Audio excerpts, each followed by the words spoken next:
కెనడాలో ఖలిస్తానీ వేర్పాటువాది హర్దీప్ సింగ్ నిజ్జర్ హత్య నేపథ్యంలో జైలులో ఉన్న గ్యాంగ్స్టర్ లారెన్స్ బిష్నోయ్ అతని సన్నిహితుడు సతీందర్జీత్ సింగ్పై అమెరికా అభియోగాలు మోపింది. అమెరికా దర్యాప్తు సంస్థ FBI చేపట్టిన ఆపరేషన్ హార్డ్ బాల్ ద్వారా బిష్నోయ్ ముఠాతో సంబంధాలున్న 24 మందిని అమెరికా, కెనడా, ఐరోపా దేశాల్లో అరెస్టు చేశారు. అనేక దేశాలలో హత్య, దోపిడీ, మాదక ద్రవ్యాల అక్రమ రవాణా, ఆయుధ నేరాలు, ఇతర వ్యవస్థీకృత నేర కార్యకలాపాలలో పాల్గొన్నట్లు ఆరోపణలు ఎదుర్కొంటున్న క్రిమినల్ సిండికేట్లను లక్ష్యంగా చేసుకుని అమెరికా ఈ అభియోగాలను మోపింది.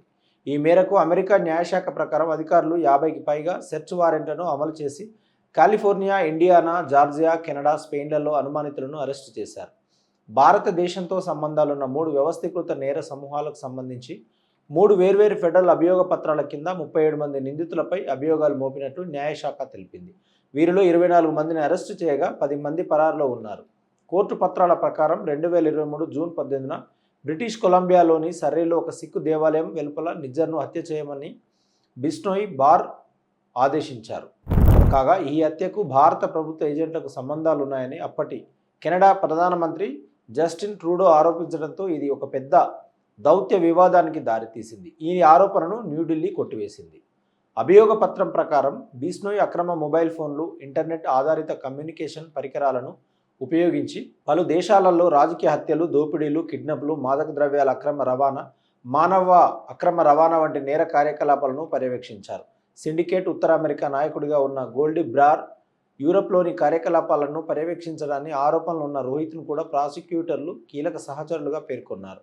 అభియోగ పత్రం ప్రకారం ఈ ఇద్దరు వ్యక్తులు భారతదేశం వెలుపల ముఠా కార్యకలాపాలను సమన్వయం చేయడంలో సహాయపడ్డారు.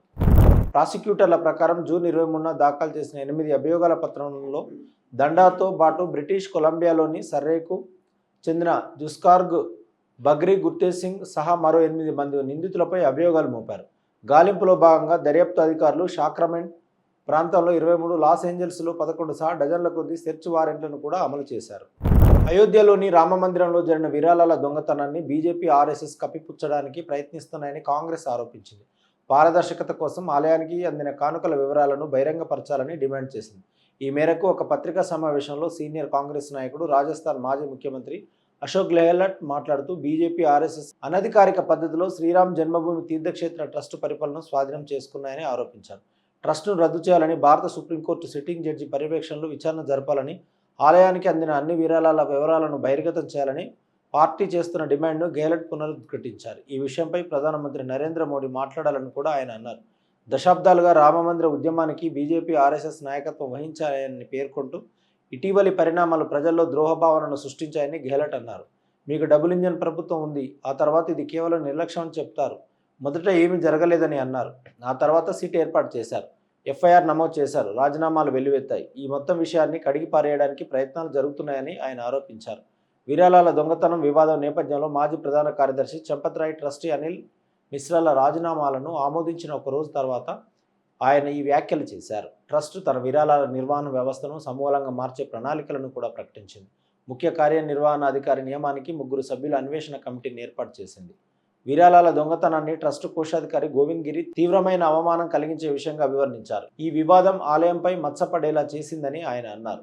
రాయ్ రాజీనామాను ఆమోదిస్తూ రామమందిర ఉద్యమానికి, నిర్మాణానికి ఆయన చేసిన సేవలను ప్రశంసించారు.